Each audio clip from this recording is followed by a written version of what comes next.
కీర్తనల గ్రంథము 87వ అధ్యాయము ధ్యానిద్దాం.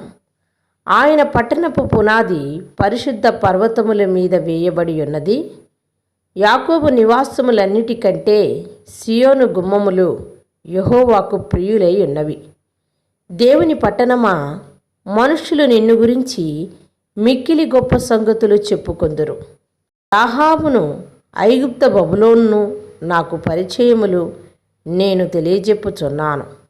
ఫిలిష్తీయులు, తూరు, కూషులను చూడుము, వీరు అచ్చట జన్మించిరని ఎందురు.